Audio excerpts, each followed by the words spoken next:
Read the roll, please. Ms. Parker, Yes, here. Mr. Bowen is absent, Mr. Kane, Here. Mr.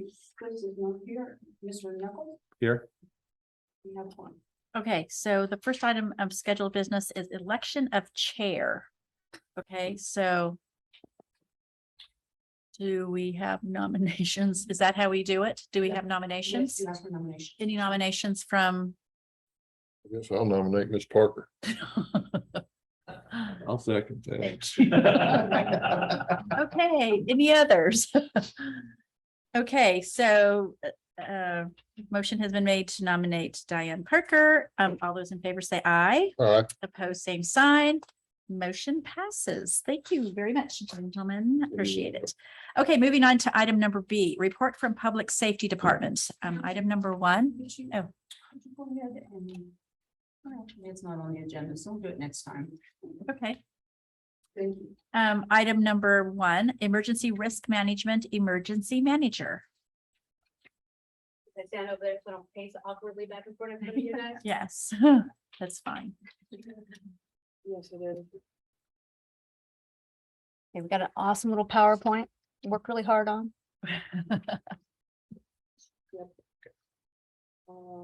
They're here. Yes, ma'am. All right, so most of you know me, if not all of you. I'm Antoinette. I'm the emergency manager. I've also taken up some of the risk management roles. I've been assisting Joanne. She's teaching me some of the risk management. Still fairly new in it, but got a good teacher, so we're working with that.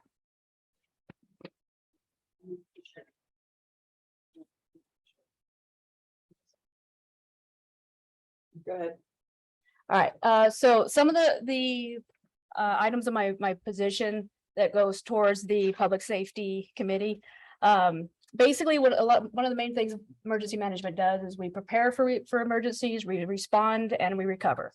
Yes, ma'am. So part of preparing is for the public safety is a shelter list. I've been trying to compile a shelter list for the entire county, not just for the city. I've been working with the city, county, education, and religious organizations. These shelters aren't just for evacuations. They also help when we have really bad weather like Goliath. We had to open up several shelters because people were stranded because the roads were closed. They also work with the extreme heat. When we have extreme heat and people are unable to walk around, mostly our homeless people, it's a place for them to recover, in addition to evacuations. And the shelter list will also help with all the shelters getting together and communicating their needs and communicating their excess supplies. When I went to Santa Fe, or when I went to Las Vegas during the fire, we had huge supplies. We had someone had donated 5 pallets of tortillas. Our single shelter couldn't handle that, so we used our shelter list to deliver them to other shelters that could use them. So that's why a shelter list is important. It just helps to organize people. Also, one of the things I'm working for with preparedness is an all hazard mitigation plan.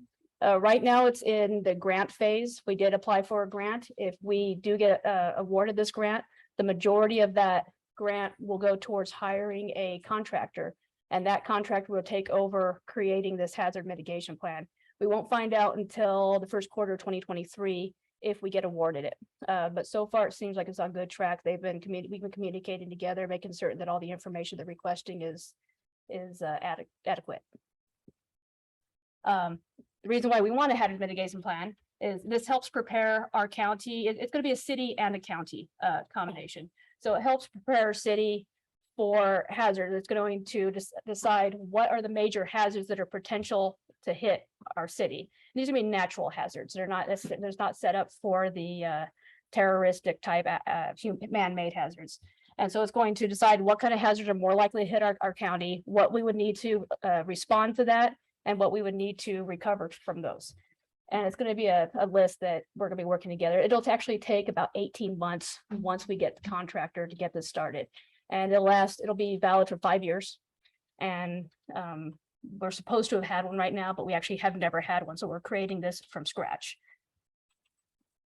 And that was as far as the preparing goes. Responding to emergencies, or what happens immediately after an emergency happens or during. One of the things we have is our mass notification. I hope everybody here knows about our hyperreach. If not, I do have some paperwork on it that you can sign up for it. Hyperreach mostly works for, it sends out automatic notifications for weather. Bad weather, if you have a tornado or just a thunderstorm or really strong windstorm heading towards you, if you're in our county, no matter where you are, it'll understand where you are and it'll send you a relevant to your area, warning to your area. It'll also tell you even if you're out of the state, if something is heading towards your home and you have family members there, it'll alert you that it's heading there too. And those are automatic alerts that our mass notification does. I think there might be another one on the mass notification. There isn't. The mass notification, we also force out notifications. So if there's a severe vehicle accident that we want people to avoid the area, if there's utility loss, we can do that. If there's missing persons that we're looking for, we can force those out on our mass notification hyperreach as well. Can you go back one, please?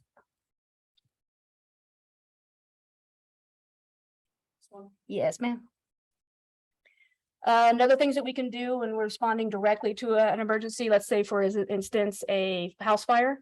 If a family is displaced because their house catches on fire, I can work with local agencies, state and local agencies, mostly local ones for the immediate concerns. We can get these people housed for the night. We can get them hotel vouchers. We can get them it's usually for a night. Occasionally, it could be for 2 or 3 nights, depending on how much need the resident has.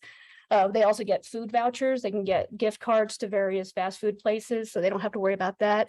And there's other places that they could even get gift cards to like the dollar store, so they can take care of their immediate needs, some basic clothing and hygiene needs. And this just helps them, so the immediate things they have to worry about, they can focus on recovering and not just surviving for the night. And a lot of our local agencies will work with that. Mostly locally, who handles those is I can get in contact with the Ministerial Alliance and the United Way. Those are our 2 major contributors to these immediate responses. Ministerial Alliance, they're really good at getting the hotels, food, and United Way is a hub for almost every other organization locally. I just call these people up. It's almost like a 1 or 2 call notification, and they swarm in to help these people. And recovery. Now, of course, the immediate concerns, the 1 or 2 nights, yeah, those are needed. But then, of course, we have to look at long term. What about if these people home is completely gone? What are they going to need to recover from this? So some of the long term assistance are utility support. Now, obviously, if their home is burned down, they have a lot of other issues going on. So we can get a hold of the Red Cross, state agencies like FEMA, and once again, Ministerial Alliance and United Way. And they can help with utility assistance, rental assistance. They even pay for 6 months worth of rental. Anything beyond that, we're going to go to state and federal. But we can get in contact with people like that. Even going far as important documents. If people's birth certificates are gone, I can go ahead and get a hold of state contacts, and we can get them to replace those for free and pretty much streamline the process so that these people can focus on recovery and not just trying to catch up.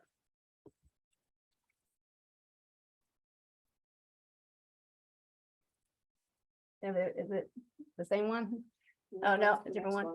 I think I covered that one. It's pretty much like I said, the Red Cross, FEMA, and our local agencies. And that's far as emergency management goes. And so I said, I'm working with Joanne on the risk management.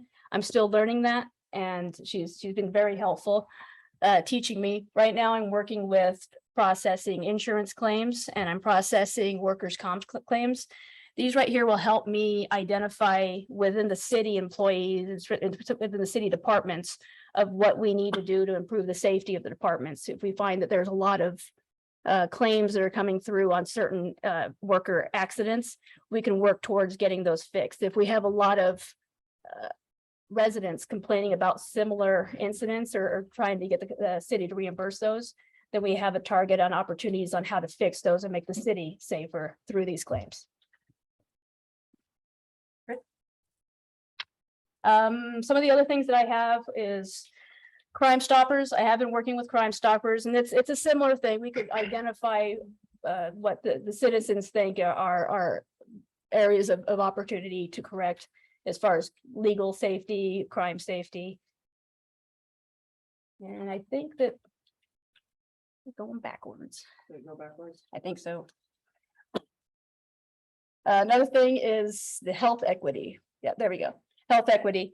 It's another one. I'm working with the Roosevelt County Health Council and the health equity. It's another thing we can spot health concerns, what the public believe is health concerns, or even what even the public might not even recognize right away as health concerns. This is a group of medical professionals, even residents, a variety of professionals who are trying to identify lack of health equality in the area and try to prevent that in the future. And I believe that's it. Any questions? Any questions? So this is something that you do for the city and the county. It's something I do primarily for the city. I Okay, work closely with Johnny Montiel, who does the same thing for the county. So anything that I do that's going to affect the county, I immediately get with Johnny, and we actually have an extremely good working relationship. And we work together to make certain that we accomplish each other's goals. good, very good. Thank you. Thank you. Anybody? Questions? Antoinette, I've got one question on your all hazard mitigation plan Yes, sir. and talking about shelters. We've talked about shelters for years. Currently, do we have any shelter that's backed up with generated power? Yes, we do. The city does not. As far as the shelters that I have, but there are some religious organizations that do have, I think there's two right now that I can think of offhand. And I'm so bad at naming the churches. The one across from the park, the park near the university. Calvary. Calvary, there we go, thank you. Right. They have a generator that's set up, and they have food storage as well. They have they're actually set up probably one of the best in the county to Right. help with those. So not in the city, but yes, that's one of the contexts I do make to make certain that we do have the. Right. Okay, provided. and the reason I'm asking, what's going on in Florida right now, I know people out there and they said the hurricane was not the problem, the power outage is the problem. Yeah, So many people are displaced and they have, where they're going, they have no power. A And lot of those shelters aren't supplied with power. and that's another thing with a shelter list. If we can get a compiled list, we can find out what's lacking even beforehand. And they give them suggestions on how they can improve their shelter, even get them training through Red Cross. Because if something really bad happens, Red Cross will come in and they can either completely take over the shelter if they're trained properly. If they're not trained is how Red Cross wants, then Red Cross can come in and support them. But Red Cross does require some things, and with the shelter list, we can make certain that the people the organizations who want will receive the proper training. Right. Okay, thank you. Okay, I have a question when you said that, when you say shelter. So back in the day, when there was like a tornado warning or there was a tornado coming, a lot of people would go to the university down in their basement. Is that, do you work with the university? Do you work in that capacity? Or is there places that there's another place to go? Or are they still doing that? Once again, I believe the city, we do not have a tornado shelter. I don't think we have a public building that can handle that. I have worked with the Eastern. There is a survey, a very significant, I think it's probably like 10-page survey for shelters. And the Eastern has received that, and they are looking at their different sites to try to evaluate which ones would be the shelter. I can't tell you whether or not I think it's the Cub would be a shelter for a tornado, but I can bring it up with them and let them know that is a concern, that if they can fill that, it'd be. Because they used to allow people to go down there. I don't know if they do anymore, or if that's still available to be. I'm not sure if it's open anymore. Yeah. I think they closed a lot of it off Yeah. Okay. because it used to go from the admin building to the Cub. Mhm. And I think they've closed a large portion of that off. I'll get with Eastern with Yeah. the public safety individual Oh, there. that's what you're talking. The They- underground. No, they would just go to the Cub, just underneath, Down just in the basement. Oh, down in the basement. Right. And then just even, that's where they used to have like a restaurant down there or whatever. There's actually a then- tunnel in there that goes. Oh, see, I across. didn't know about the Yeah, tunnel. yeah. Okay, okay. Yeah, there's the Oh. Eastern guy right there. Hi there. Are they still, how are you?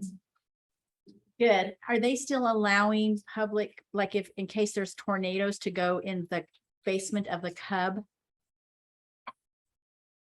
In terms of evacuations, Well, like, you know, they used to have the tornado sirens on, and people that don't have basements around here, which is the majority of the people, were trying to seek shelter, like to get like a tornado shelter. And for a long time, they allowed people to go into the Cub down in the basement, just the basement, you know, and just even stand in the hallways away from the if doors. we got it out, we're not gonna stop somebody from going seeking shelter either at the camp and shooting building. Or like the, oh gosh, Greyhound Arena. But a lot of that was old school. Some of that was FEMA regulations that were old and we've since changed them because they don't want people traveling on the roadway if they have a tornado. So if they're in proximity, if they're there, but if we get a tornado that touches down, the last thing that we want is a population going through, jumping in the vehicles trying to To get there. correct. Yeah. Yeah, that kind of school of thought's changed. Is the Cub basement still open? Yes, there's a set of doors that you'll have to go through, but there's no windows or anything along that center corridor of that hallway. Right, okay, very good. Okay, it's just good to know. Proactive. Reactive. Thank you. Okay, very good. Any other questions? I just have one more briefly. Do you know how many people are signed up or subscribed to HyperReach in Roosevelt County? About 5,000. About 5,000. Yeah, every 6 months, we want to do a test on our Uh-huh. HyperReach, and the month before that, we do a HyperReach drive to try to get people. Not only residents are signed up, but some people from the university, their parents will sign up as well, Right. just so right. they know whether or not, whatever state they're in, they understand what's going on here. Sure, sure. That's a good number. I mean, It's, yeah, well, I want to be Considering- better, but it's, Right. we're still working on it. It's always going to be Okay. improving, hopefully. great. Okay, good. Appreciate you very much. Thank you. Okay, so moving on to item number 2, Fire Department. Chief Kathy. Thank you, Madam Chairman and committee, for allowing me to present today. If at any point you have questions, feel free to stop me. As always, our mission is to be prepared and ready to serve, to provide the highest quality service to our community. We're learning the new way. Dallas Fire Department provides a wide variety of services, including EMS services, fire response for structure fires, motor vehicle accidents, hazmat, wildland, technical rescue, public education, and fire inspections, to name a few. When fully staffed, we have 3 administrative personnel and 3 shifts of 8. Each shift has a battalion chief, a lieutenant, a second lieutenant, and 5 firefighters. For state fire marshal funding purposes, we have 4 stations: Station 1 at 301 South Avenue C, Station 2 at 1223 West Ivy, Station 3 at the mechanic shop on Roosevelt Road T Place, and Station 4 out at the airport. But operationally, we try to staff Station 1 and Station 2, but due to staffing concerns, training, and experience, we've been unable to do so for quite some time. In evaluating EMS licensures, we have 6 paramedics, 8 intermediates, 4 EMT basics, 4 personnel that are not certified, and 3 open positions. For fire certifications, we have the 3 open positions I mentioned earlier. We have 8 personnel with no certifications, 14 with firefighter 1 and 2, 6 driver operators, 3 hazmat techs, 6 fire instructors, 5 personnel with fire officer 1, 3 with fire officer 2, and 1 with fire officer 3. In evaluating current experience for Dallas Fire Department, including our open positions, we have 14 personnel with 1 year or less experience, 4 with 2 years, 3 with 3 to 5 years, 2 with 6 to 10 years, 1 with 11 to 15 years, and then 1 with 16 plus years experience. Right now, the average age of Prtales Fire Department is 28, with an average experience level of just under 3 years. In evaluating turnover, we saw a huge increase in 2020. That increased more in 2021, and then to the point where we lost 14 personnel to turnover so far this year. This graph shows shift staffing, calls per 24, and turnover. As individual workload increases, it causes burnout, which causes turnover. If we were to evaluate our required ISO fire training and EMS recertification training on top of our run volume, it would take us 24.7 hours each day to meet those requirements. Our run volume increases on average 3.5% per year, but we saw a 28.3% increase in 2021, Right now, we're averaging just under 10 calls every 24 hours, which gives us a projected run volume of just over 3,600 calls this year. In evaluating August, we ran 291 total calls, 243 were EMS and 48 fire. The concerning number is the 88 instances where multiple calls came in overrunning our response capability, causing delays in response and care to our community. Within that, there were 81 instances where we had calls that came in outside the city limits, the incorporated city limits of Prtales. Each blue star is an EMS call and each red star is a fire call in its approximate location. The city and the county are in ongoing negotiations to determine reimbursement for those services. We did a survey through our Facebook page where we got 276 total responses. The majority of the respondents desire paid full-time fire and EMS service, 6 to 10 minute response time, advanced EMS, and transitional incident-based fire attack with aggressive interior attack on residential structure fires, which also mirrored what council answered in their survey. Some of our current successes, we received just over $157,000 in grant funding over the last 3 years for equipment such as SCBAs and powered stretchers. I'm working with the New Mexico Fire Chiefs Association in conjunction with the Municipal League to increase funding for EMS throughout the entire state. Another couple of great things is Prtales Fire Department has a long history of good customer service and a long history of getting the job done no matter what. Some of our current struggles, as workload increases and call volume increases, it causes burnout. Personnel safety is always of the utmost importance, and we need to work towards NFPA compliant staffing, equipment, and training. The 88 instances I mentioned earlier that possibly delayed response and care to our community risk the safety of our community. With our current run volume, there's not enough time in the day to meet all the training requirements that are much needed and required, which also present an issue with our ISO score, risking our score, which is a 4 at this time. With our increasing run volume and aging units, we need to develop a vehicle replacement schedule or a plan. And with that, I firmly agree with what Theodore Roosevelt said when he said, complaining about a problem without proposing a solution is just whining.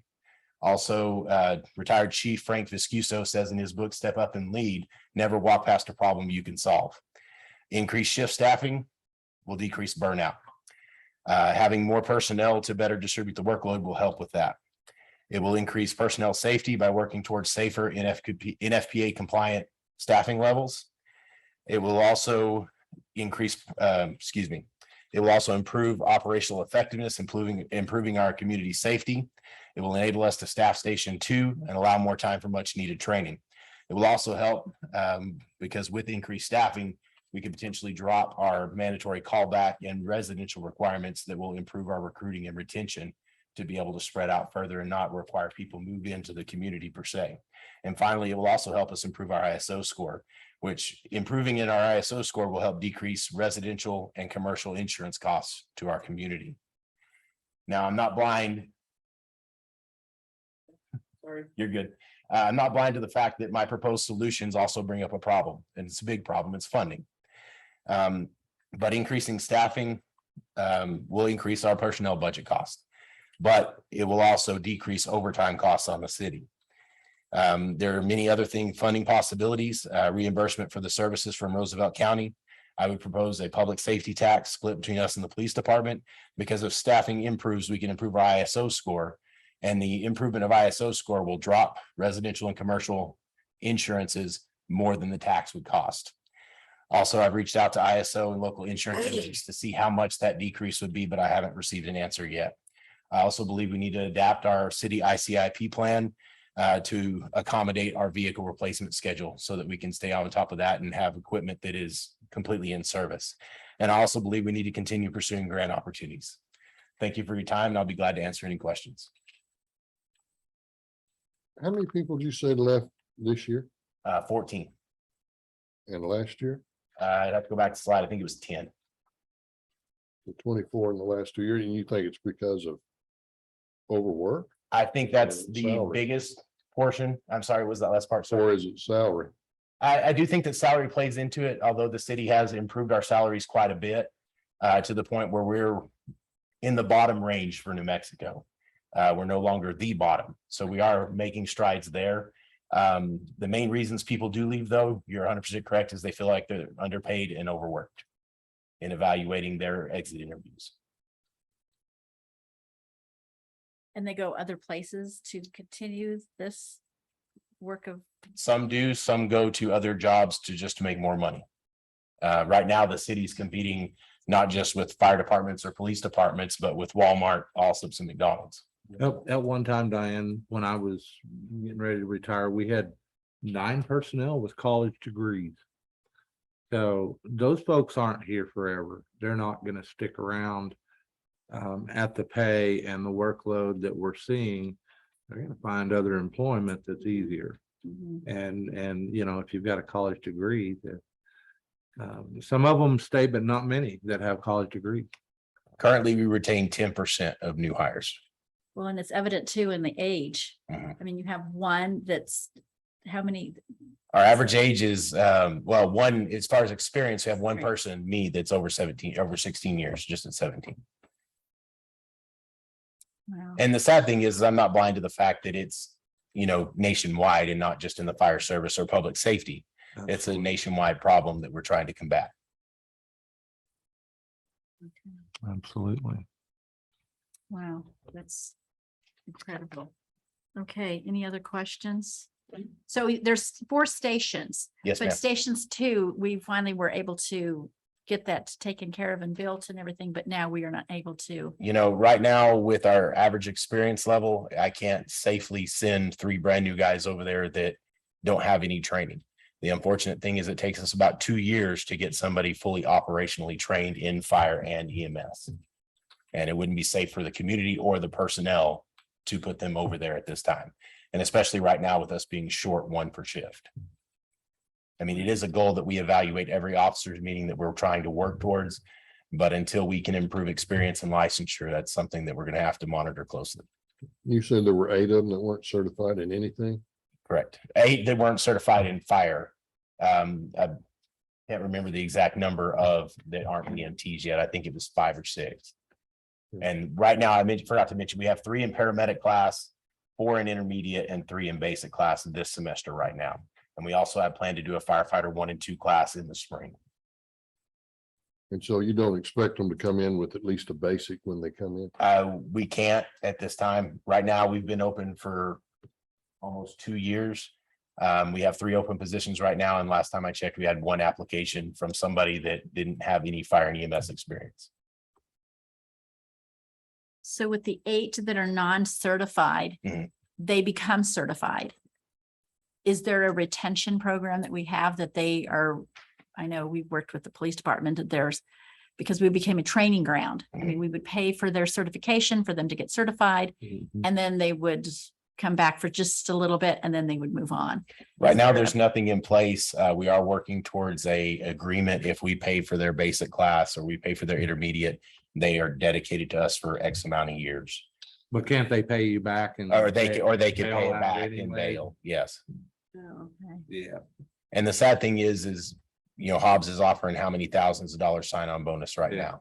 now. Artesia is starting people at $5 an hour more than we can start people. Not to mention the bigger departments, Artesia included, have the funding to do what's called a lateral transfer. So basically, they're asking for everybody else's experience to pay them better to go somewhere else. We've lost 3 personnel to Santa Fe Fire Department, 1 just recently. We've also lost several to Albuquerque Fire. For the pay reason, as well as they can go up there and run less calls from their station than we run here. We're running 48-hour shifts. Yeah, yes.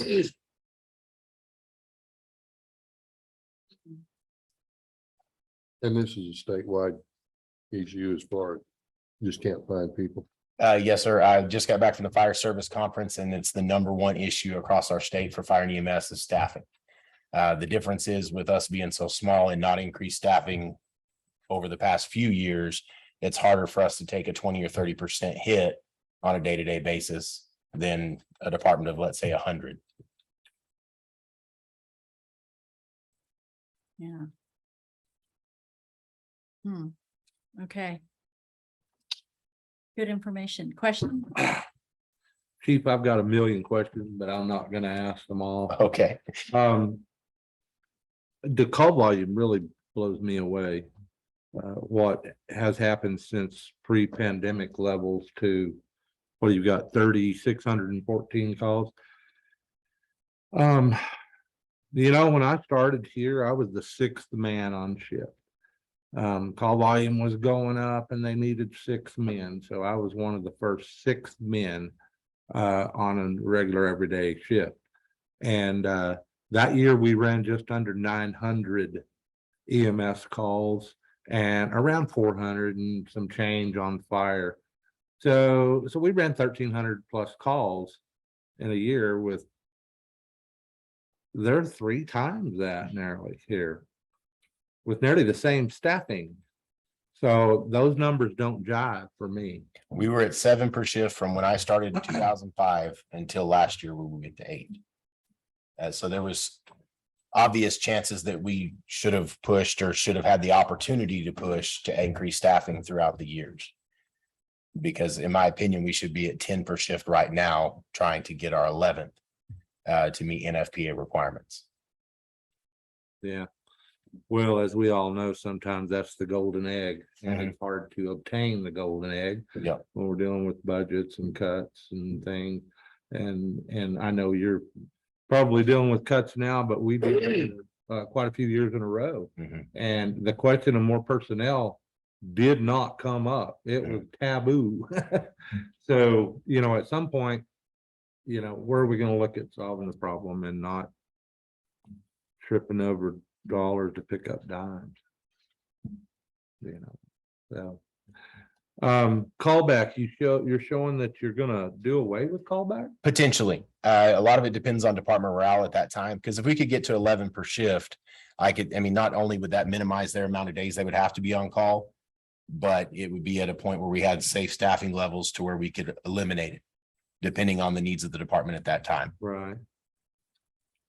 Do you think there's a potential that you might lose some of your staffing on large incidents without Well, callback? without mandatory callback, no. Because just making it mandatory and making it available would be 2 different things. Okay. Because we could still do group alerts and request anybody that's available to come in. Mhm. But right now, we've seen a drastic decrease in people even coming in to the point where we might get our 2 pagers and meet. Mhm. And that's a scary thing, because that really doesn't get us to where we need to be to operate safely. Yeah, that's a tough one. Callback. To be quite honest, I don't know that we would ever completely be able to do away with callback. But I think getting to a safe staffing level would minimize it enough. It would help with morale to the point the personnel were okay with it. But your paid on-call staff would still remain. Yes. Okay. Well, that helps a little bit. One more question, and I don't know if I'm even allowed to ask this question. Where are we at with the county on their situation? I've provided as much data and help as I can, but I don't know that I can answer that question. I don't have an answer either, sir. We're at a stall. Curious. It seems like to me, the community and the county is focused on dispatch, and very little has been said about fire and EMS. Okay. And although I agree dispatch is very important, because that's where we all work from, Absolutely. and it does need to get fixed, and every party needs to pay their fair share. But at the same time, what the fire department does is important too. Sure. And we need to be considered. Okay.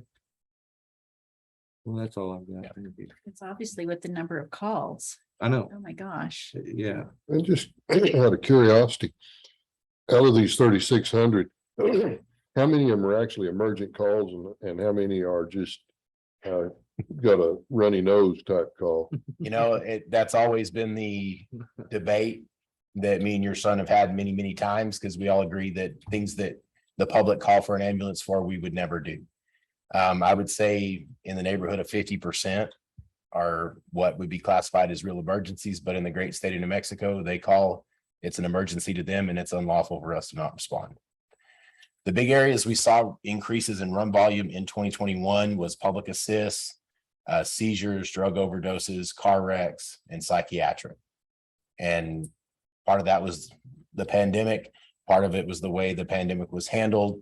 But the main thing is they called 911 and we were there to respond. you know, in theory, everyone has insurance now, so it doesn't cost them anything to call 911 and be transported. And I think that has changed, some of our responses over the last, since in theory, again, everyone has insurance. They don't drive themselves to the ER or their children because they've got that magic card. And you're seeing an increase in those type calls for sure. Yeah, cause I know there's no way to fix it because when you get called, you get called, but Yeah, and you have to take every one just like it's yeah, the only way would be The through real deal. education, I guess, trying to educate people, Exactly. don't call just because but yeah. you kicked your toe on the cabinet. Mhm. Okay, wow, well, good information and thank you so much. Thank you, Chief. Anything else? No, Okay, moving on to item number 3, Police Department Chief Williams. Thank you, Madam Chair, members of committee. Right. Okay. Just briefly wanted to show you how our department's laid out. We're allowed 24 law enforcement officers at this time. 3 in animal control, which are 2 animal control officers, 1 kennel technician to remain at the shelter. 8 total for dispatch. And then I have 3 office personnel of evidence custodian, records clerk, and then the administrative assistant. We've got it broken up into 2 or 3 different sections. We have our field services, which is the patrol, our support services, which is investigations and the civilian employees, and then dispatch. Those 3 will have our 1 vacancy right now in dispatch is for the supervisor, who will in turn answer directly to the deputy chief along with the lieutenants over the other divisions.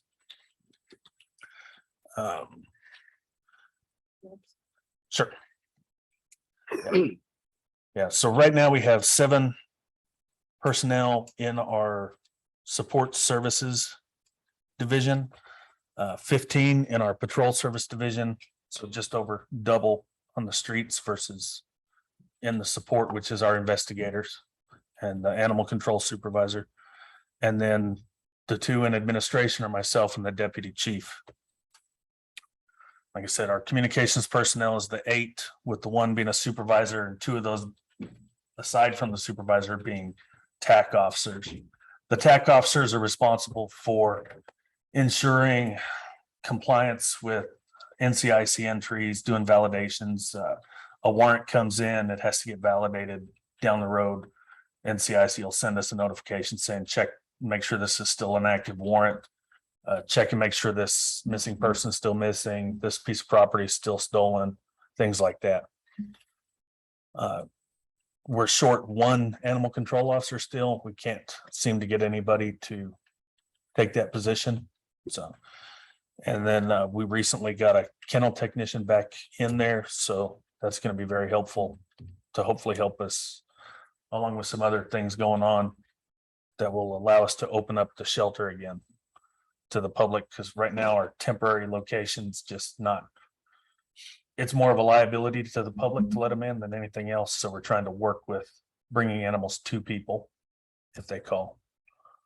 Next one, please. Patrol. Yes. So at our current staffing levels, it would allow for 3 officers on each shift. They're on 12-hour shifts. And then our 1 supervisor will work shift that splits between the 2. Our patrol shifts work 6 to 6, 6 a.m., 6 p.m., 6 p.m. to 6 a.m. with the sergeant typically being scheduled for a 2 to 2. Since during weekdays, during normal business hours, we have investigations, administration in the office to help supplement with any needs that happen on patrol during the day. Our investigators are also currently our liaisons with the school. I think they do pretty good. Until we had someone go out on medical leave, we're about to put a school resource officer in, and that's kind of, I don't know if they been able to communicate that with you or not. But we had the plans of putting them in. We had one go out on a medical leave for an undetermined amount of time. So that kind of put a hiccup in there. We're still working to see if we can schedule that in to where we can still move him before that person comes back. Based on some trainings that are coming up and things that are gonna reduce manpower. Some of the needs that we have for patrol are we need some new vehicles. We have 2 in the academy right now and 1 uncertified officer that's starting training in-house before the academy in February.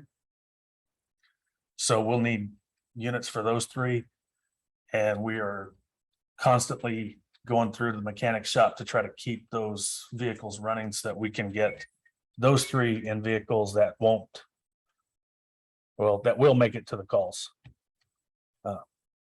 Ideally, we would like to add 1 person per shift to where we could get them up to 4. When I started at the Prtales Police Department in 2000 for the first time, we had 28 officers is what we were allowed. Over the years, we've gone down. We were down to 22 at one point in time, and under Chief Gallegos, we got back up to 24. And if we could get back to that 4, it would allow for vacation, someone calling in sick, things like that, because never being able to reach that fully manned status makes it a little difficult because a lot of times we're running 2 people on the shift. And if somebody's sick, takes a vacation, goes to training, it means somebody has to adjust, come in, cover. And a lot of times our people are working 7 to 10 days straight. The vehicles are just getting really expensive to maintain. They've gone up. We've managed to get some new ones in throughout the years. This year, we haven't gotten any. The trucks are holding up better than the cars, but a lot of the cars that we have in the fleet are over 100,000 miles on them. The ones that aren't are because they keep breaking down and we can't put any miles on them. So, I mean, that's kind of where we're at with that. The next one, please. Our support services sergeant, which is Sergeant Lorenz, he supervises our non-sworn personnel. He's also our accreditation manager, our training coordinator, and supervising those non-sworn personnel. He's also out there helping clean the animal shelter. He's filling in at records if they're out. He's having to do audits on the evidence room every quarter. Our accreditation is a nonstop process with over 200 standards that we have to meet and prove that we're meeting those. He stays busy on that one. In August, we went through our reaccreditation assessment. We went through that very well. We are being recommended for reaccreditation to the Chiefs Board, and I'm sure that'll go through. The investigation sergeant, who also has to conduct investigations on his own, and if we were fully staffed, would supervise 4. At current levels, he's supervising 2 detectives, and then also working with the schools very closely. Once we get that SRO in there, it'll take up one of those 4 positions so that we can have somebody dedicated to the schools all the time.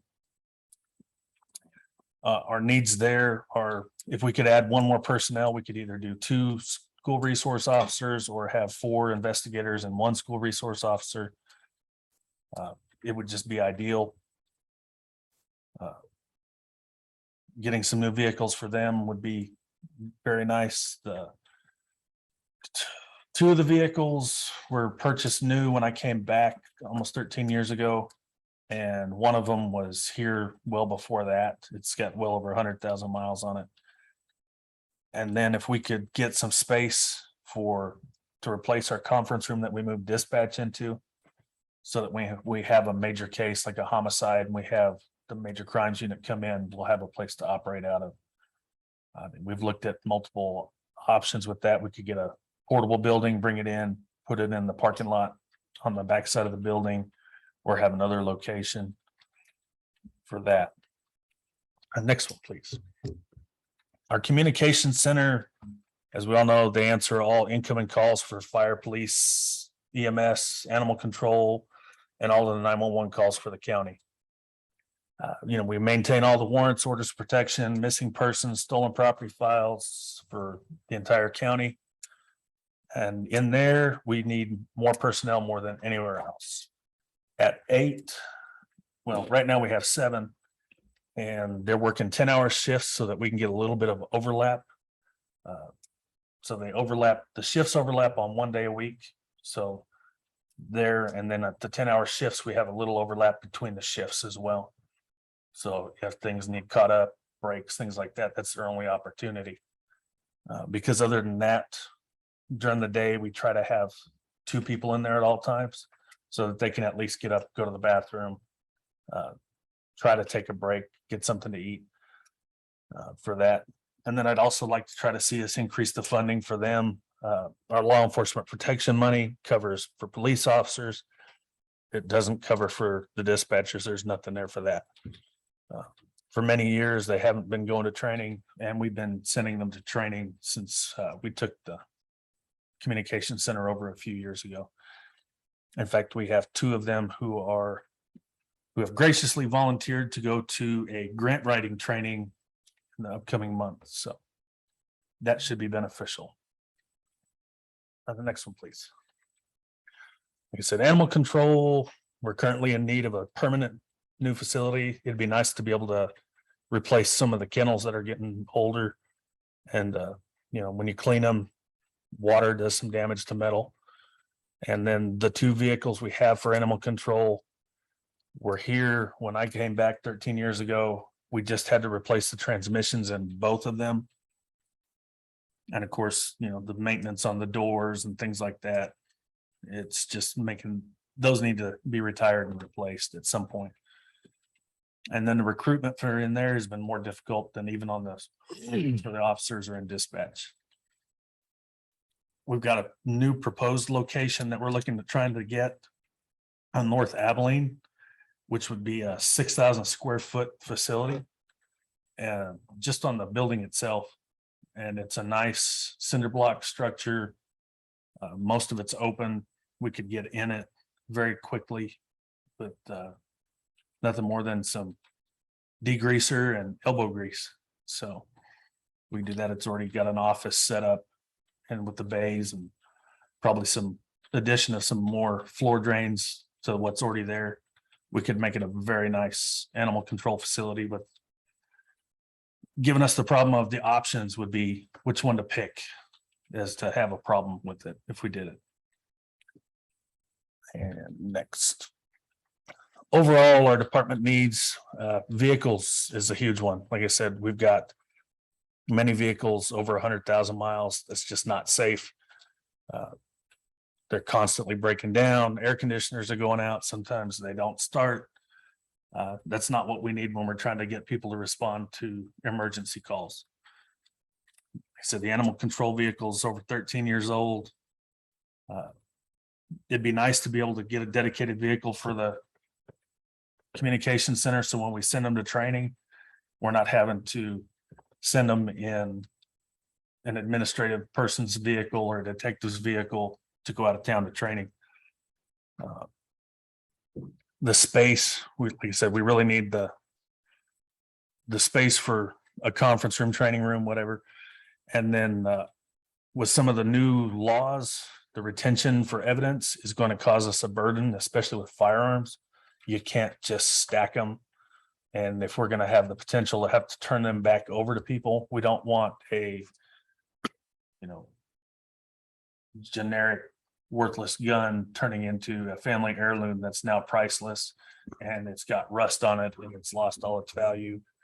So we need to try to have something better to store those firearms in, because we can't just turn them back over anymore. With so much of it, red flag laws and everything else, and even just the transfer of ownership, it has to go through basically a firearms dealer to turn it over to someone. Because if I were to take your firearm on a domestic, I can't turn it back over to you. I can't turn it over to somebody that you decide to without going through a firearms dealer. It's going to be a headache there. And we've already had to purchase a new locker to put guns in because the two we had are no longer enough storage. The state just sent 20 something firearms back to us. So it's going to be a huge burden for us. That's going to quickly use the remaining space in our evidence room. Like I said, increasing staffing, I can reiterate what Chief Kathy said about the burnout. And officers these days, probably just like his personnel, they're not working because they want to, they're working because they have to, and they don't want to do any more than they have to. Earlier this week, I was speaking with chiefs from Farmington, Santa Fe, and they're having the same problems with recruiting. They're having the same problems getting people to work. We're not able to work all the grant overtime that we used to. I mean, when I started, it was, we're going to put up a sign up sheet for grant overtime, and you can only sign up for one slot until after everybody's had a chance to look at it. And then it was a free for all for who could take it. Now we can post it all and there's no worry that it's all going to get worked. Some of these other departments, they were telling me they're having problems with officers not even working enough hours to cover their benefits. They're taking off unpaid leave because they just don't want to work. And then they can't fill up either. And these are agencies that are paying a lot more than we are. 100+ man agencies, and their call volumes I have no idea what they are, but I'm sure they're more than ours. And then getting more people in dispatch is huge. And especially working together in that enclosed space. If one gets sick, chances are multiple will. And then before you know it, you're down to nobody in there. And the next one, please. And just some brief statistics from January 1st to August 31st of this year, the communications center has taken 13,000. It should be 279. 13,279 calls for service. That's total calls, including 911. An officer makes a traffic stop, that's a call for service. So that's how much work the 7 of them in there have been doing this year. Us at the police department for that time frame, 5,636 calls for service, 3,604 traffic stops. We've been trying to help get this traffic problem under control, which is why Ms. Austin and I are working with the company to bring in photo enforcement so we can try to put it in some of the school zones and as well as some of our other problem areas. We can try to it's more a matter of where do we want to try to start with this based on how much it's going to cost us. Not, it's not a problem of where can we put it, it's where do we want to put it for our problems. Just right over here on Abilene's one of my thoughts, because they also can bring in flashing lights to go with them, which I know we need here on Abilene for the school zone. And then our officers have taken 939 incident reports during this period. And in fact, I was just looking, and in the last 7 days, they're up to 36 incident reports for the 4 officers and 2 supervisors on patrol. So, 8 officers and 2 supervisors. And just because there's been 50 arrests though so far this month. A lot of those are warrants and everything else. And incoming this month so far from the courts, we have 35 active warrants. I'm sure there's been more than that. Some of them get served pretty quick, but that's just what's on my screen there. The one detective that we have in there that's full-time as a detective is currently working 8 cases, which is pretty light from when we were in there. And then we have retired Chief Gallegos, who's back on contract. And he's working some of our white collar cases. In fact, he's working on 2 right now, and 1 has been for over the last 6 months for the sum of $5.2 million in embezzlement. Oh. Yeah, so he's been earning his money on that one. In fact, he's still working on it, even though we are at a point where we can probably file some charges on it. But that's all I have for now. I'm happy to answer any questions.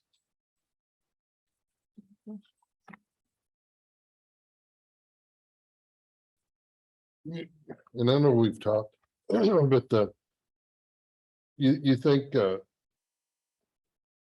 many officers are you down right now?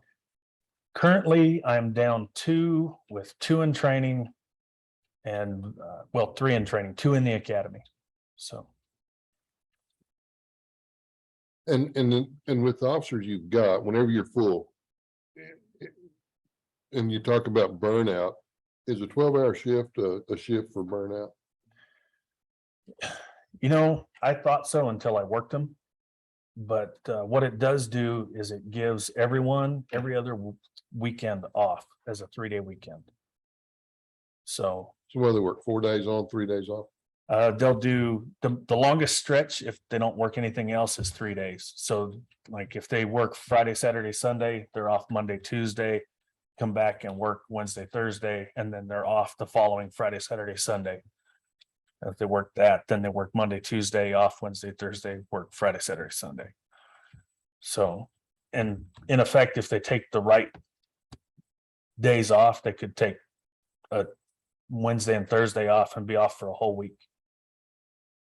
Of course, that's depending on if they have court during that time frame or not, which we can't dictate that schedule. So, but it seems to be something that's worked out really well because we had a lot of young officers. And because on patrol, we have 2 that are over 5 years. And they start thinking that at 2 years, with everybody else being behind them and they're up in seniority, they should have weekends off and work day shift. But this way it gets everyone a 3-day weekend every other weekend. So it's kind of proven very well for them. I think it's worked pretty well. Some of them would like to go back to the 10s. The problem with the 10s is we would need just as many as we have, and then it's shift bids and you can't guarantee anybody a weekend off. And then we start back with the infighting of I want weekends off, I want day shift. Where currently we make them switch from nights and days in about the midpoint of the year. Usually we try to do it after the 1st of the year and after the 4th of July. So that it's allows them to plan out for the holidays. Well, I know when I was doing it, my favorite was the 4 on and 2 off.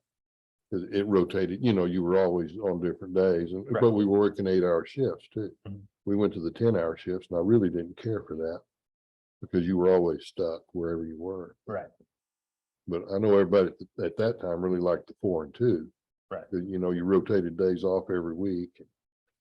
But I don't know if you got the personnel to work 4 or 3 8-hour shifts. Or even if you'd want to. If we had to, we could make it work. 8-hour shifts there's no overlap.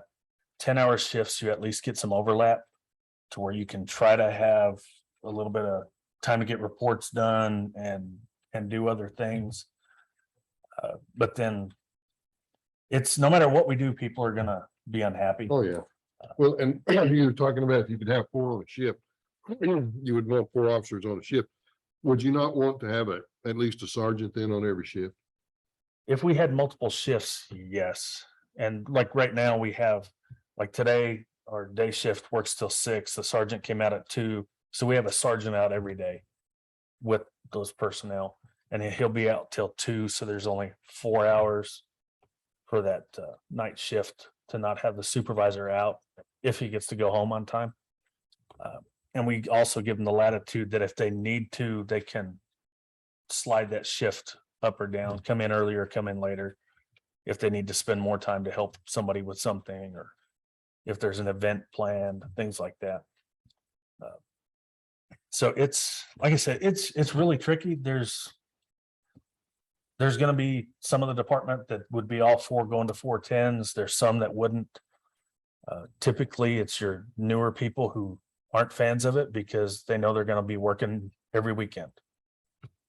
And because unless you just mandate, you're working these days this time, the next shift bid, you're going to these days. Hey, it's tough. And then we went to an 84-hour pay period from the 80-hour, 40-hour work week, which benefits them. They may not see it now, but it'll benefit them at retirement because that's 4 more hours every pay period going towards their retirement.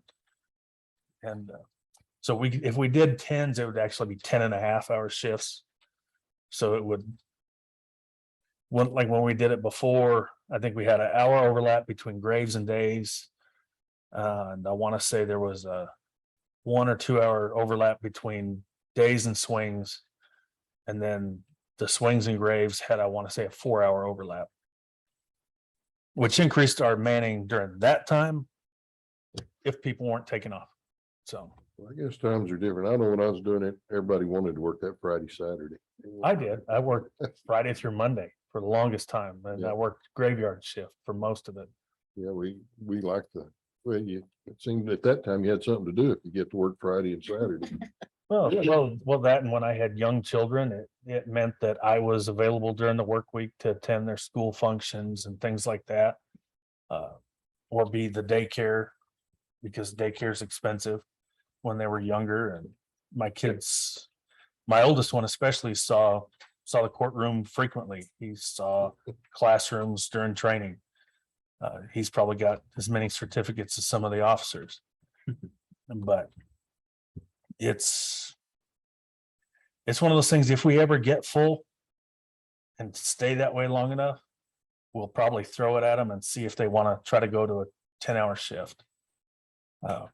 It would probably mean moving our support services sergeant back to patrol if we did that, or trying to get another sergeant so we could put one on each shift.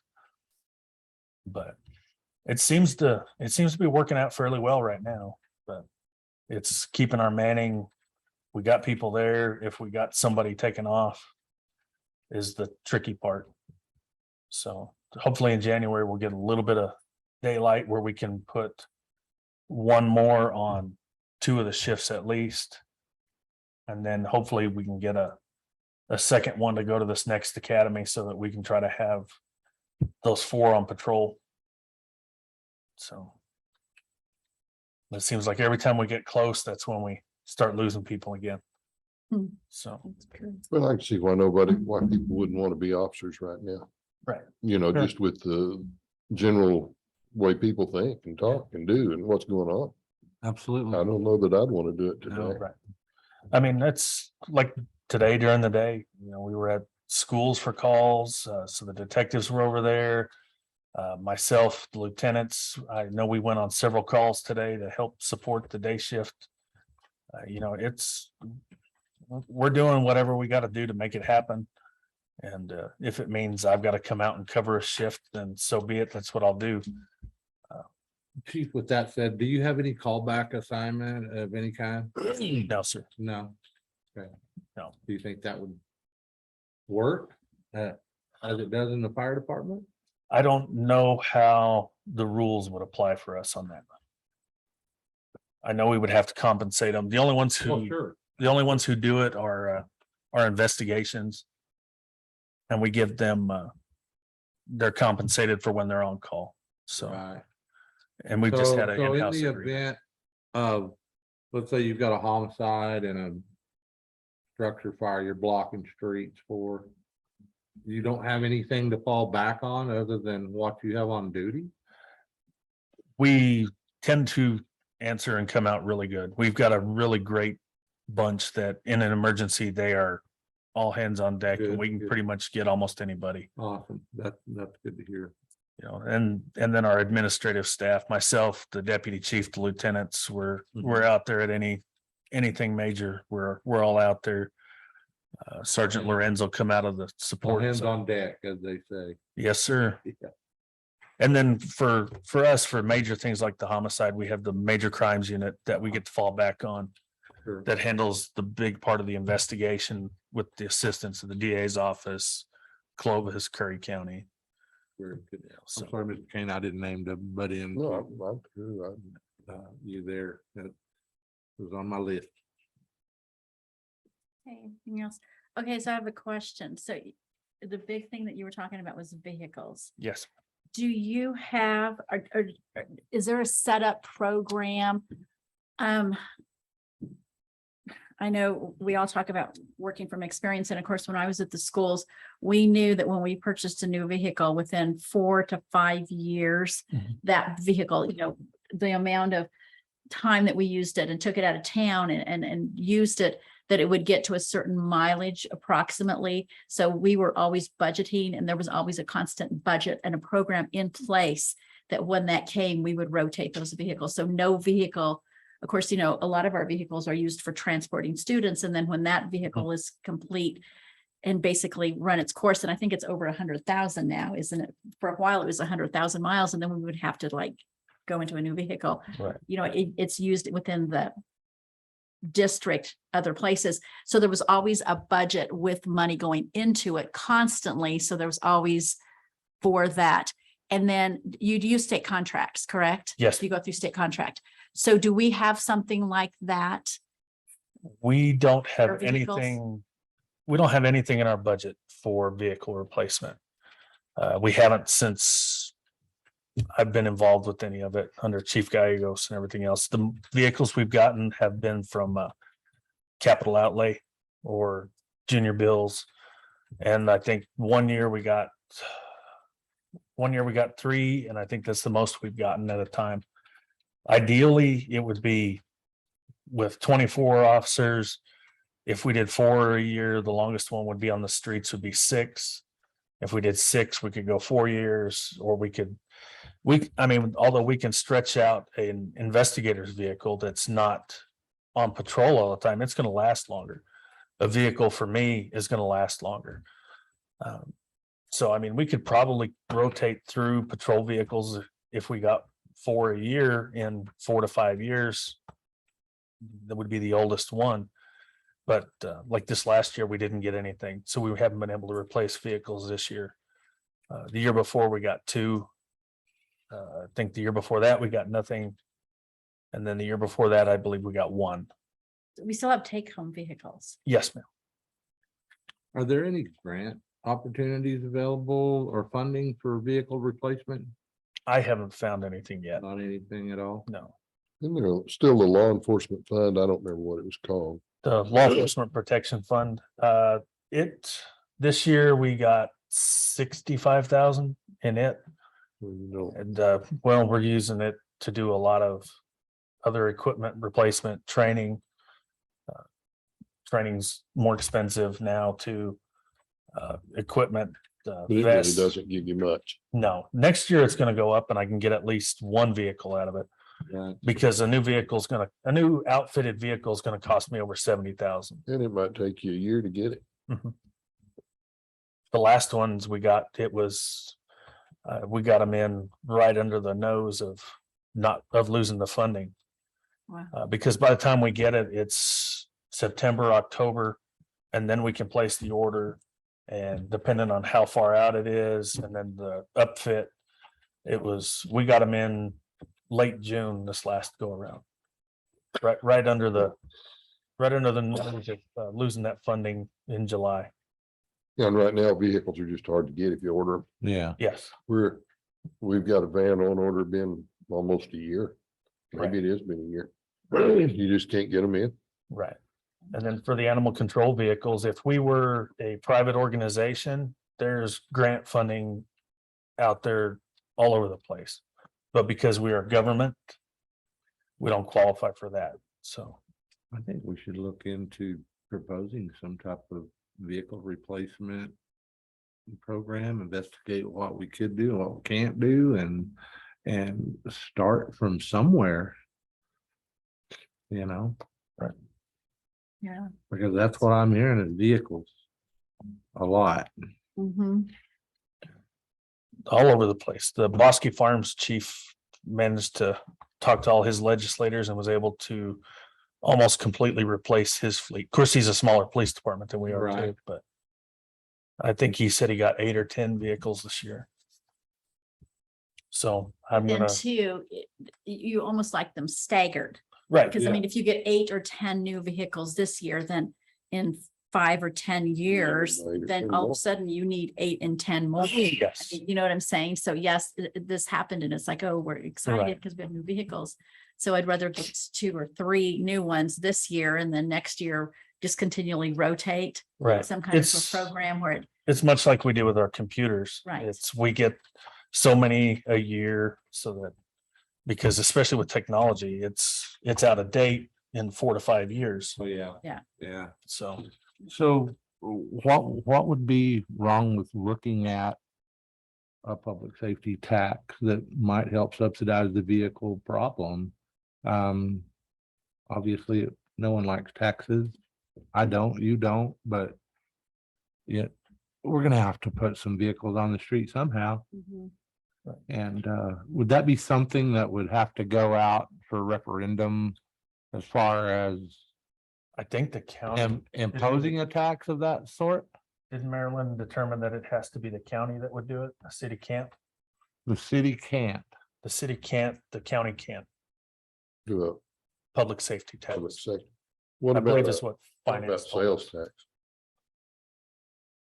I don't even know. I mean, cannabis is supposed to be the savior and I guess we can wait and see. Yeah, that's gonna save us. I was just wondering, because what the state went down, we dropped the sales tax by 0.125 in July. And I was just wondering if the city could come in and instate a tax like that itself on sales tax. I don't know how much that would even make, Right. Well, I mean, Definitely something to kind of look into. right. but I think it'd probably be something that'd have to go to the voters, wouldn't it? But it might be worth looking at and trying to sell. I don't know how much it would make, Yeah. it- And I do think it would have to go out to vote and I think that's appropriate, but for that, but I do think you'd have a lot of support for it. well, I think so, because we've got some, not with just the police department, but the fire department, Yeah. same boat. They've got older vehicles than we do on the road. And I don't know how much you go to the legislators to try to get some of that capital outlay for stuff like that. Every year for the last, I don't know how many years, Yeah. under Chief Gallegos, we were up there. This year, we got a survey from the state for part of this crime bill. I filled out the survey, said I need money for vehicles and evidence storage and training space. And they said, we'll give you $525,000 over the course of the next 3 years to hire new officers for new positions. I can't even fill the ones we got. So Right. it's, Yeah, I don't know where it's gonna. and then you gotta be careful getting 525,000 for officers for the next 3 years. How do you maintain that after 3 years? Right. It's Yeah, like the cops something you grant gotta used look to be. It would be 75% this first year. Next year it'd be a certain percentage and then the following year it'd be another percentage and year 4 you have to maintain them. But But- can you attrition out during that period of 4 years? We're still waiting on an answer from the state on that one. Okay. Ms. Rapp sent a nice email with a ton of questions and we haven't heard anything back yet. Well, I mean, if you have to maintain them, how can you avoid any attrition or losses during that time Right.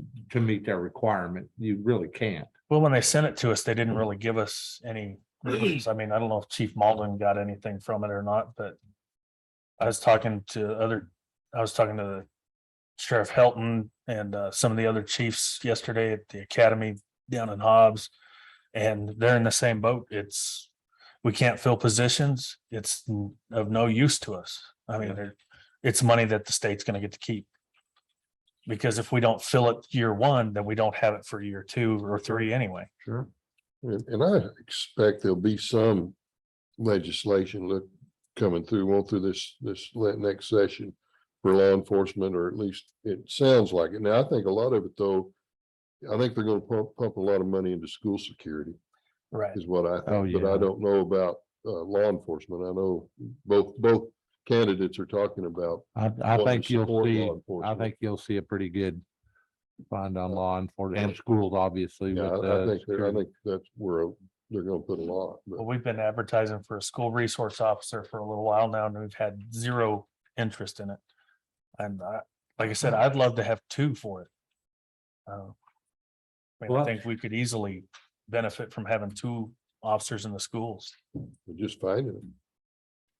I guess everyone's having trouble hiring people. I mean, Everybody. that's pretty obvious, whether they're Go to a restaurant. wait staff or whatever, obviously fire and police as well. Right.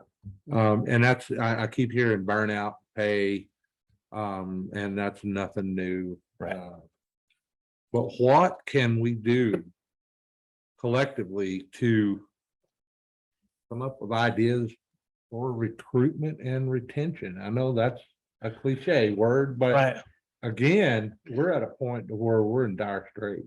Which is why we started doing PSA, police service aids, to try to help bring some of these younger candidates through.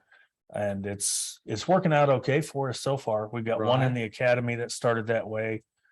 I mean, do we need to go into school and do more as far as trying to recruit Mr. Kane? Do you think that's I don't know. I mean, it's where we've been trying. Prtales, it seems like the ones that stay are the ones that are typically local. Yeah. So we haven't been trying to advertise outside, because the ones we get that way, they come, they work long enough to get certified and they're gone. yeah. I understand that well. So we'd rather try to, There's some creative ideas out there that could help with the recruitment, and obviously retention is a good workplace and good pay. right, If you treat your people right, they're gonna stick around. right, which is why we've been investing a lot in training. We're trying to, I mean, we benefit from the training of the officers too, because the better trained our officers are, the better service they're gonna provide.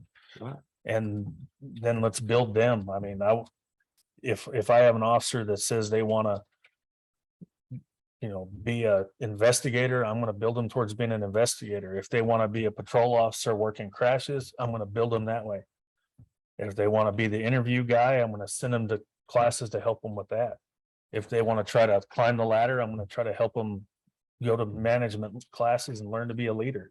Is para allowing retired officers to come back? No, sir. It's pushed by the Chiefs Association this year, though. It is. Fire chiefs Again. need to do the same thing. We are. And go in there and fight them. Because right now you can't even volunteer. Right. Let's say Prtales had a volunteer service and I'm like, okay, I'll volunteer for Prtales. You can under para rule. Right. So I think we're missing there's a huge gap there in young retirees that might come back and volunteer or want to continue their career. at Right. some point. But right now they've got us so locked down that Right. can't do it. I know the schools let the teachers come Well, that's back. what I just told Mr. Kane. They need to Could do the you exact same imagine if thing. the teachers couldn't come back? Oh. Because there's a lot of us retired teachers that have come back. There would be no to teachers work. left. Right. I mean, it's Uh, just, Yeah, Schools have gotten to where, this last session, now you can sit out for 90 days and come back. 90 days. And, There you go. But there's a catch. If you sit out your 90 days and come back, you can only stay for 3 years. Right.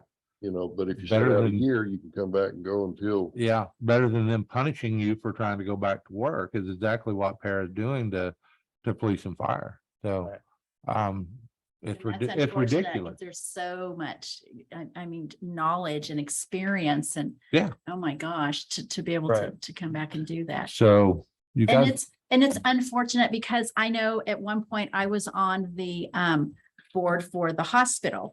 And when they would get doctors, try to recruit doctors to come to Prtales to work at the hospital, the doctors would go to the hospital and see the hospital and see the equipment. And of course, this is their vision. This is what they want. But a lot of them are older with wives and children. Mhm. And if the wife and the children didn't like the schools or the community, the wife would say, no, we're not coming here. yeah, So then you wouldn't get the doctor. Right. Yeah. But now with fire and with public safety and for law enforcement, these are a lot younger Right. people that we're looking at. So a lot of them are not married with kids, but then they look at the small community, but then, they get trained and they come to the small communities and they work for a couple of years, but then they go to the cities, but then they're like overwhelmed. they They're don't like it. Yeah. oh my gosh, this is like crazy. This is like, this stuff happens here that I've never encountered. So it's just, I don't know, it's a catch Right. 22. You just can't, Yeah, and we've lost some to some of these other agencies down south and things. They go down there and they find out that, yes, they get paid more, but it's when the cost of living hits, they're living just like they are here. We got that, and then they stripped qualified immunity from us this last go round, Oh, and that's yeah. got everybody scared. Yeah, House Bill 4 putting they can file a civil rights violation claim on us up to 3 years out without even filing any notice of intent within 90 days like it used to be. It's a $2 million on that plus attorney's fees. I mean, it's gonna be enough to, every officer Break is it. gonna have to have their own legal insurance. well, when they did it, I'll they at stop least, for it. the good thing for the officers is when they changed it, they said they can sue the agency, which means they can sue the city, the Longer on county, hook. the school, whatever, for that. So the officer is not on the hook for it individually on that. They can still be sued individually, Sure, but it doesn't cover that one. right. But I mean, nobody wants to be the center of a lawsuit for that. And they're filing them left and right. Oh, yeah. I mean, everything is a civil rights claim now. So I don't know.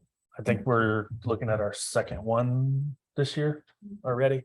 And Well, They I'm just opened a door there for a lot of people. it did. Yeah. I mean, it was led by the attorneys in Santa Fe.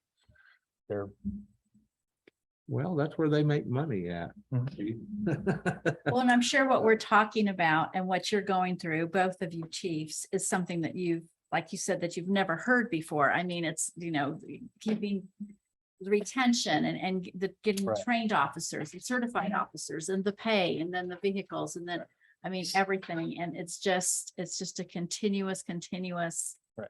in 1998, when I first applied with Prtales Police Department, I was one of 30 something applicants who showed up to test for one position. Mhm. Now I'm lucky if I can get an applicant. Yeah. And if I do get one, I'm lucky if they can come close to passing the physical assessment. And we were the same way, chief. When I hired on, I tested against 25, 27 guys and girls, and now you're lucky to get 2 or 3 and nothing certified. Right. So what do you do? Well, and unfortunately, it's public safety. So you're out there. I mean, Right. and people in the community expect, when I pick up my phone and I call 911 for whether it's law enforcement or whether it's fire, they don't know where these people are coming from. They know somebody's going to show up, You Right. betcha. so, That's- and they want that. They don't want us to say, oh, sorry, we no longer can do this. We can no longer Yeah. service this. And they want That's you something there that exactly. like Yesterday. Yes. a long time ago. So it's Because exactly. 4 something. minutes is 40 to them. Right. Well, and see, this is, when I talked to Joanne, I told her, on our agenda, she said the purpose of this committee is to discuss citizen complaints and make recommendations to administration and legislative body. But then also public safety involves protecting the public, safeguarding people from crimes, disaster, and other potential dangers. Sorry, there's like a bug in front of me here. And threats. No matter the role, the primary goal of public safety professionals is to prevent danger and to protect the well-being of citizens, communities, and organizations. So basically, that's the whole gist of this public safety committee. And we definitely want to do everything that we can to put out there to let, your voice and put Right. through our voice of this into the citizens to let them know that this is something very, very important. And it's something that we need to really, really look at and really take it Right. very, very seriously, because until that day that I need somebody there and Right. I have to call 911, I mean, we Right. don't think about it. It's like, it's just a given. You're always going to be there, but. Right. with Well, all these- And if we can put more officers on the street to where they're not rushed through calls to go to the next one and to get that burnout and that's what they're telling us. They're telling us they're burnt out. And it's just one of those things where when they get frustrated and they show up to a situation involving frustrated people who are going to take it out on them, the officers are gonna be more likely to say something that's gonna generate a complaint Mhm. or start a completely other set of circumstances. And that's where, if we don't take care of them so that they're prepared and able to do this, we're gonna have the other problems. And I'm sure it's gonna be the same way with the fire department. If they're frustrated and everything else, they're more likely to make a mistake, whether it's in the course of their work or what they say or how they say something. And I mean, that's when it gets costly, is when we get those mistakes. It's really hard to be nice to someone at 3 a.m. when you're not happy with your job. Right, especially if, Right. especially for the fire guy and EMS guys, when they've been up for, 24 hours and they're going to deal with the next person. And then we've got a couple that are the regulars for multiple times a day. And when we're dealing with them and the frustrations mount, I think that bug moved over here. And we're gonna have the problems. I'm gonna ask a question from left field here. If I call animal control tomorrow, will they come pick up a dog? Depends on what it is with the circumstances. All right, I'm fixing to shoot it. Okay. What we forgot to put that part in there. What we haven't been doing is we haven't been picking up animals from people who are just not responsible owners. Right. If you're just tired of your dog and you don't want it anymore, we're saying no. Oh, yeah. If the dog is dangerous, If they're vicious, at things like large, that's supposed to be. we still go after it. That's part of the ordinance that we're still Okay. enforcing. Okay. What we're not taking right now is owner surrenders. Okay, Just because you're a poor yeah, pet owner, pet parent, we're not gonna relieve you of the commitment Right. that you made. well, there's a at lot this of time. dogs, and that's the reason I brought that up. Absolutely. I don't know where they're all coming from, but. Yeah. I have one particular group that's packed up, and usually that's when they get in big trouble. Right. Comes right down Abilene nearly every day. There's 4 of them. Right. And, It's I know probably I the can't ones shoot from down them on if they're 18. white ones. I know that for a fact. I've tried that once and nearly got thrown in jail.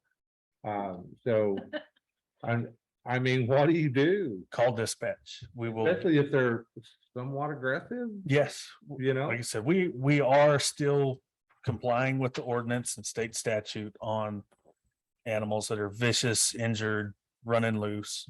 Uh-huh. What we're not doing, like I said, is picking up. I'm just tired of my dog. I Right. don't want it anymore. Well, I'm We're a little saying no. skittish. In 2003, I had 2 bulldogs jump my 6-foot cinder block fence, and they killed my miniature Sheltie and maimed my other dog. Cost me $600 or $800 in vet bill. And these dogs literally were walking down the street. I mean, just like that pack I'm talking about, but they were looking for a kill. And they both hopped the fence. By the time I got out there, it was over. Right. I have 2 small children in the yard playing. And I don't want to see that happen to anybody, Right. because it happened to me. Right. And, Are those and, pit bulls that are coming down Abilene? one of them's a big white pit bull, a big German shepherd, another little, I don't know what that red one is. Anyways, they're up to no good, no doubt. And of course, I watched them and made sure they didn't hop my fence like that incident. But the wife's like, shoot them. Well, I already got thrown in jail once for that, if you remember. Right. And then being down to just one animal control officer. I mean, the call volume for animal control could easily justify us having 4 animal control. That's why I asked that question, Chief. If I call, is someone gonna come pick up a dog? I can't guarantee you a time frame, but we will get there, Okay. depending on where he's at, what he's dealing with. Right. If he's dealing with one that's got somebody cornered on their front doorstep, it might take him a little bit. If Okay, he's, that's the dog that if I shoot this dog that is aggressive and I am fearing, Not giving legal advice. I'm fearing for my life. Here. I would get you a copy of the ordinance. Right, That's right. But if I'm in danger or my family is in danger, that's what guns are for, right? I mean, Okay. aside that, I've had a lot of people asking those questions. Why can we not get animal control to come out? Why are there dogs everywhere? The biggest problem is with one animal control officer Oh, I get it. and usually 3 to 4 animal control calls stacked up at a time. I get it. I went to one the other morning and wound up giving a young lady a ride to the high school that the dog came after her and we couldn't find it. And that's one of those departments, no one cares about animal control. Nobody even knows they're out there Until they want it. until some kid gets their face halfway bit off and Right. then it's a problem. Right.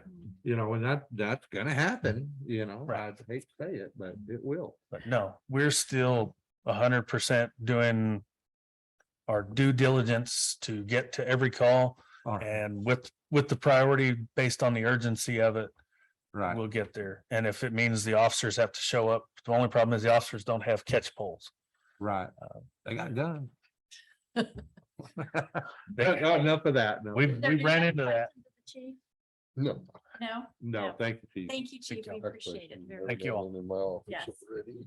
Okay, well, if there's, I think we want to in this committee is try to help as much as we can and bring forth all this information. So moving on to item number C, other business, any matter not known about or which could not have been reasonably foreseen prior to the time of posting of the agenda.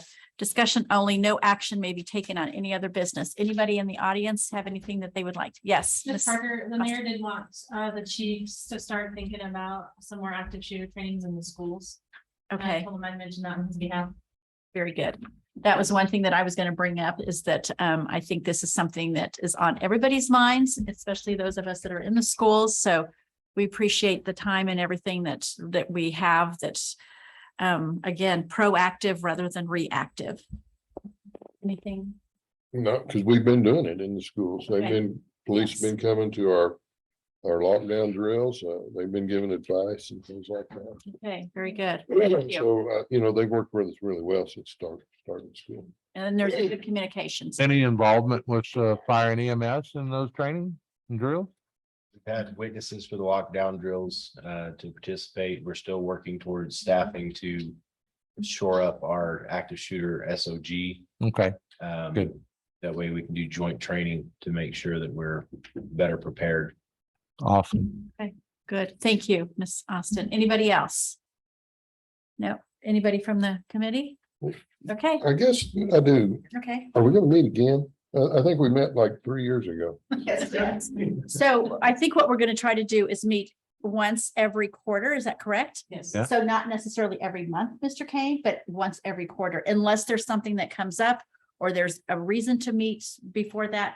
But I think once a quarter is when we're going to plan to meet. Is that okay with you? Well, yeah, that suits me. I just wondering, because if we're expected to actually do something or Mhm. try to give advice, we ought to meet, and Yes. otherwise it's just, we came down here and everybody wasted their time today. Yes, no, I Yeah. think this is definitely, and I think when we started with this, with the information from the chiefs, we all now kind of are thinking about what we need, where we're lacking things, what we definitely want to work towards.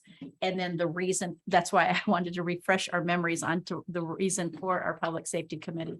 So yes, it will definitely be there, but no, unless necessary, we'll meet once a quarter. Okay, anybody else? Okay. This meeting is adjourned. Thank you very much all.